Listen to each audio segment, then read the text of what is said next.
السلام علیکم دوستو، کیا حال ہیں؟ امید کرتا ہوں سب ٹھیک ٹھاک ہوں گے، خیر خیریت سے ہوں گے۔ میرے یوٹیوب چینل پر آنے کا سب کا بہت شکریہ۔ ویڈیو اگر آپ کو پسند آئے تو ویڈیو کو لائک کر دیا کر، نیچے ایک اچھا سا کمنٹ بھی کر دیا کریں۔ میرے یوٹیوب چینل کو سبسکرائب نہیں کیا ہوا تو سبسکرائب کر دیں۔ آپ دیکھ رہے ہیں ایمان افروز ہسٹری یوٹیوب کا بہترین چینل۔ ویڈیو دیکھیے، انجوائے کریں۔ رمضان کا چاند نظر آتے ہی اسلام آرڈر دیتا ہے کہ آپ نے کیا کرنا ہے؟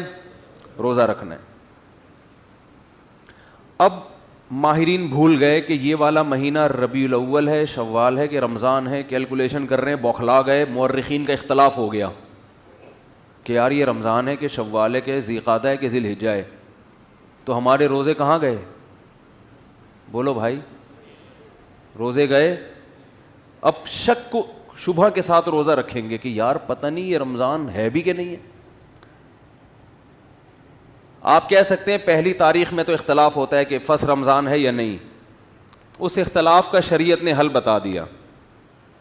الصوم یوم یصوم الناس، جس تاریخ کو لوگ سمجھیں کہ پہلی ہے تو وہ کیا ہے؟ پہلی ہے۔ جس تاریخ کو لوگ سمجھیں کہ پہلی نہیں ہے تو وہ کیا ہے؟ وہ نہیں ہے۔ اور حکومت کو کا فیصلہ کیا بنا دیا اس میں؟ معتبر۔ اس کو یوم شک کہا جاتا ہے جس میں انسان کو تردد ہو، تو گورنمنٹ کو یہ اختیار حاصل ہے کہ وہ فیصلہ کر دے۔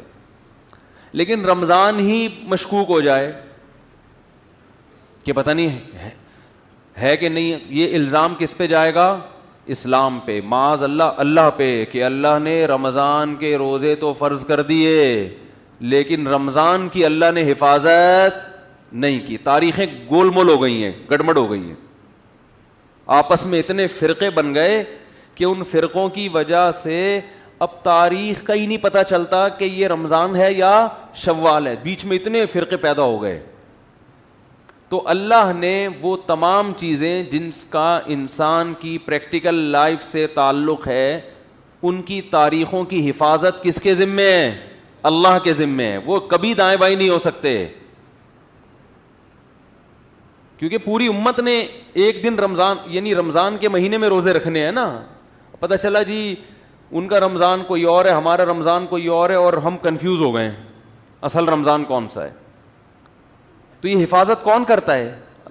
حج ذی الحجہ میں ہوتا ہے، تو ذی الحجہ جب آتا ہے تو ہمیں پوری امت کا اجماع ہے کہ ذی الحجہ جب آئے گا تو واقعی وہ ذی الحجہ ہی ہوگا، کیونکہ اس کے تواتر کے ساتھ اس کی حفاظت کی گئی ہے، اس میں اختلاف نہیں پیدا ہونے دیا اللہ نے۔ جیسے قرآن میں اختلاف نہیں ہے، پوری امت کا قرآن ایک ہے یا نہیں ہے؟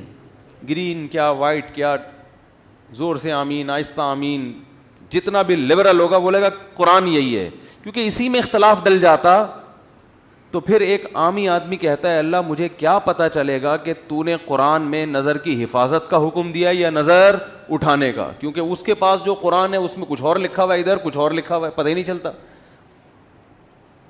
تو پھر یہ اسلام میں ایک فالٹ ہونے کی علامت ہوتی معاذ اللہ، کہ یہ فالٹ کس کا ہے؟ بولو بھائی، معاذ اللہ، یہ پھر اسلام کا فالٹ ہوتا کہ اس کو پتہ ہی نہیں ہے۔ عید الفطر کے دن کچھ احکامات ہیں، کیا ہے؟ روزہ رکھنے کی آپ کو اجازت نہیں ہے۔ ایک دن اسلامی تاریخ میں ایسا بھی آتا ہے، اس دن آپ کو غسل کرنا ہے، جو پورے سال نہیں نہائے ہوتے وہ سروس کرواتے ہیں اپنی۔ اس دن آپ نے مسجد میں آنا ہے، تکبیر کہنی ہے، 2 رکعت پڑھنے ہیں، شکرانے، عید مبارک۔ تو وہ پوری امت کا اجماع ہے کہ وہ کون سی شوال ہے؟ فرسٹ۔ اس میں اللہ نے اختلاف نہیں ڈالا کہ وہ فرسٹ ہے۔ ایسا نہیں کہ کسی فرقے کے نزدیک 5 شوال ہے، کسی فرقے کے نزدیک 6 شوال ہے، کسی فرقے کے نزدیک 3۔ یہ چیزیں اتنی تواتر کے ساتھ بیان کر دی گئی ہیں کہ اس میں اللہ نے ذمہ داری لیے گویا کہ میں اس میں امت میں اختلاف پیدا نہیں ہونی۔ تو بیسک ہے نا، بیسک میں ہی ہو گیا تو یہ عامی آدمی غیر مسلم تو پاگل ہو جائے گا، وہ تمہارا تہوار کون سا میں تو یہی سمجھ میں نہیں آ رہا، کیا خیال ہے؟ وہ تو پاگل ہو جائے گا نا۔ اسلام کے 5 ارکان ہیں، ان میں نماز ہے، نمازوں کے اوقات میں اختلاف نہیں ہے، اختلاف اگر ہے بھی تو افضلیت کا۔ سب کو پتہ ہے ابھی ظہر کا وقت ہے، ساری دنیا میں جب یہ ٹائم آئے گا تو کون سا وقت ہوگا؟ ظہر کا۔ تو جو بیسک چیزیں ہیں جن کا ہماری پریکٹیکل لائف سے ان تاریخوں کا تعلق، اور قرآن میں اللہ نے فرمایا قل ہی مواقیت للناس والحج، چاند کی جو منزلیں ہیں ہم نے لوگوں کے عبادتوں کے اوقات کے لیے متعین کر دی ہیں. چاند کا گھٹنا بڑھنا 12 مہینے یہ سب چونکہ اسلامی عبادتوں کا ان سے تعلق ہے.